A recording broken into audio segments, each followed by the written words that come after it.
ጠቅላይ ሚኒስትር ዶክተር አብይ አህመድ በባኩ የክብር አደባባይና የድል ሐውልት የአበባ ጉንጉን የማስቀመጥ ስነ ስርዓት አከናወኑ። ጠቅላይ ሚኒስትሩና ልዑካቸው በአዘርባጃን ይፋዊ የሥራ ጉብኝት ለማድረግ በትላንትናው ዕለት ባኩ መግባታቸው ይታወሳል። የጠቅላይ ሚኒስትር ጽሕፈት ቤት ባወጣው መረጃ እነዚህ ሐውልቶች የህዝቡን የማይበገር አንድነት የሚወክሉ መሆናቸውን ጠቅሶ ለአዘርባጃን አንድነት መስዋዕትነት ለከፈሉ ሁሉ ያለንን ጥልቅ ክብር መግለጽ እንወዳለን ብለዋል።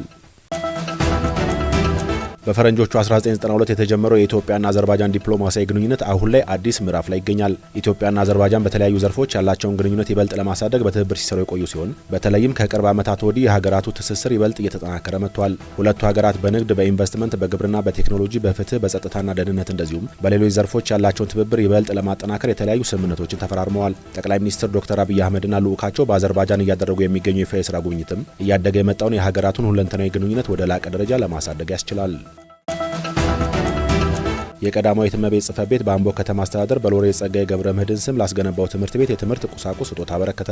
የሎሬት ጸጋዬ ገብረ መድኅን 20ኛ ዓመት የእረፍት መታሰቢያ መርሃ ግብር በትላንትናው ዕለት በአምቦ ከተማ ተካሂዷል። ጽሕፈት ቤቱ በዚህ ወቅት ለሎሬት ጸጋዬ ገብረ መድኅን የኢፋቦር ሁለተኛ ደረጃ ትምህርት ቤት ኮምፒውተሮች፣ ፕሪንተሮች፣ መጽሐፍት፣ የሚኒ ሚዲያ ቁሳቁሶች፣ የንጽህና መጠበቂያና ሌሎች ለመማር ማስተማር የሚያገለግሉ ግብዓቶች በስጦታ አበርክቷል።